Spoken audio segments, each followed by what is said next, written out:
Vaheguru Ji Ka Khalsa, Vaheguru Ji Ki Fateh. My name is Mejindarpal Kaur.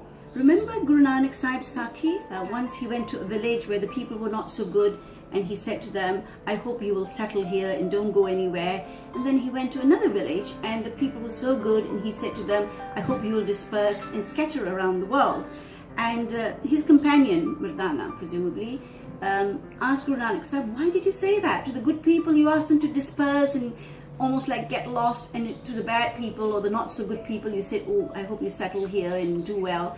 And Guru Nanak Sahib said, because I want the good people to be all over the world so that they can spread goodness, and I want the not so good people to stay where they are so they contain their not so goodness. Now from that, more than 500 years on, today there are Sikhs, some 30 million Sikhs, and about 5 million of them are all over the world. I don't know which country in the world you could say is Sikh free, from Fiji to Finland, South Americas, Africa, and so on.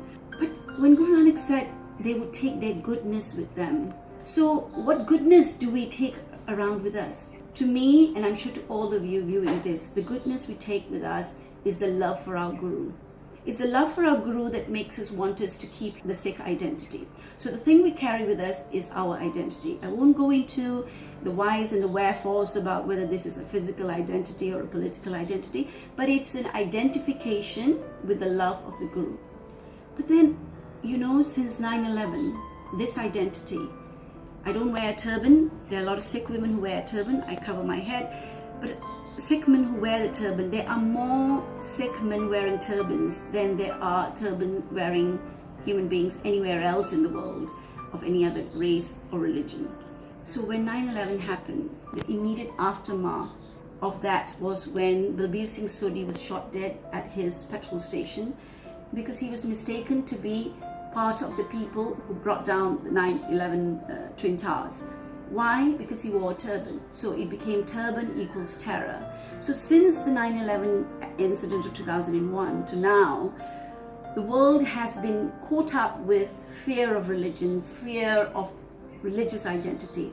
So when it comes to the Sikh, even though we're only 30 million around the world, and there's just as many Jews, we are more identifiable than the Jews are today. My dad used to say, there are only two types of people, the Sikhs and the Jews. And I was probably only 6-7 years old, but I could understand the word Jew, even though it is not a community which is very well known to us.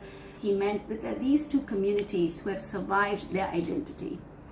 So what does the Sikh community do when, as a result of 9/11, there are restrictions on their kirpans, karas, and their kesh and their turbans?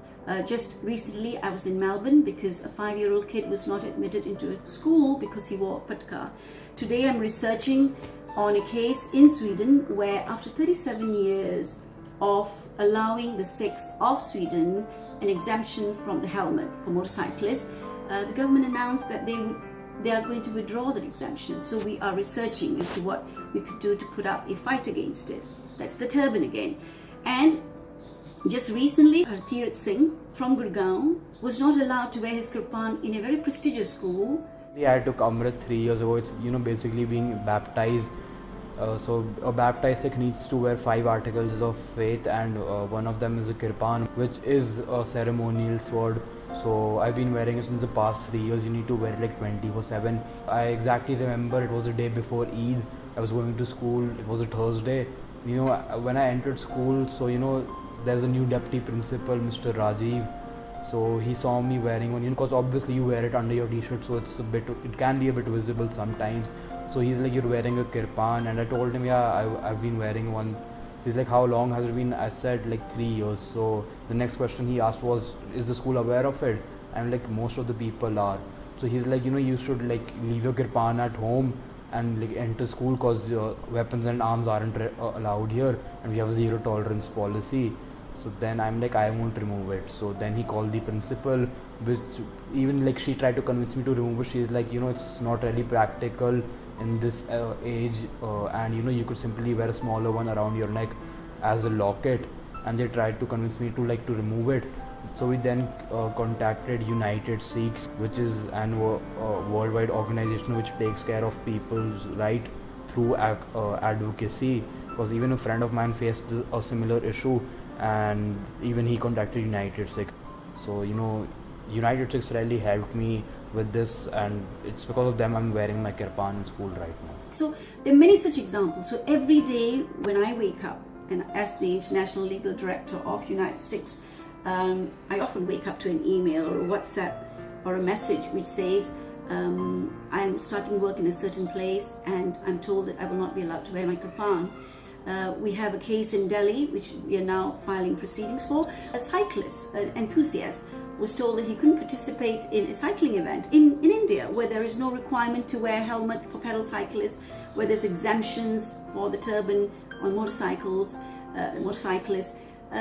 He was told he couldn't participate in a cycling event because they insisted he wear a helmet, and he said that he can't wear a helmet because his faith, the way he's interpreted it, and the way most Sikhs who wear turbans, for the reasons that they wear the turban, say that a helmet cannot replace a turban. A turban remains as the only outer headwear of a Sikh.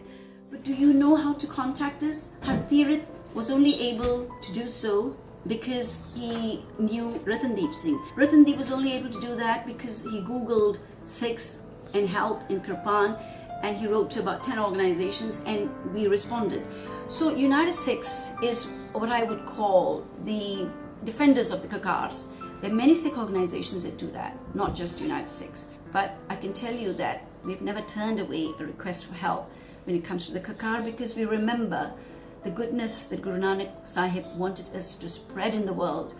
And it's our duty and it's our challenge in United Sikhs to defend that goodness, so that a Sikh who remembers his Guru through that saroop, through that look, because it's an act of love, because we all like to dress up as our icon. We like to look like our icon. And you all know that when Guru Gobind Singh Ji was about to leave this earth, and the Sikhs asked him, Guruji, when you're gone, how do we have your darshan? How do we have an audience with you? How do we visualize you, see you? Guru Gobind Singh Ji said, you have the darshan of the Sangat, and you will have my darshan. You'll have you would see me in them. And then the Sikhs said, this was in Hazur Sahib, said, but what if we do not find a Sikh Sangat around? Then he said, then you look out for 5 Sikhs, the 5 beloved Sikhs, the Panch Pyare, and you will see me in them. And the Sikhs said, but what if we are in such a remote area, we don't have 5 Sikhs to look at? Then what did he say? He said, you take my form, you wear your Sikh identity, and when you look yourself in the mirror, you will see me. So if a Sikh meets his Guru every day because of his form, then it's the duty of United Sikhs, it's the duty of every Sikh who believes in the goodness that Guru Nanak spoke of, who believes in the identity of the Sarup that Guru Gobind Singh Ji spoke of, that we should protect it. So I would like you to contact us whenever you are in need. There is the website, unitedsikhs.org, or you will see our telephone numbers on the website where you can call us. And there is a form on our website where you can know your religious rights form, which you can fill and submit to us. And whether I am in any part of the world, thanks to the world of internet, I will be in touch with you. And the work only begins then, the work that was started by Guru Nanak. So it is very difficult, because in any other field, if you were doing humanitarian relief work, there's a lot of visibility. If you were doing some other form of prachar, there's visibility. But when it comes to advocacy, because it requires certain particular skills and it's paperwork, like you can see, I live by this white book, you will not see us, but you will see the Guru's goodness and the Guru's sarup. Vaheguru Ji Ka Khalsa, Vaheguru Ji Ki Fateh.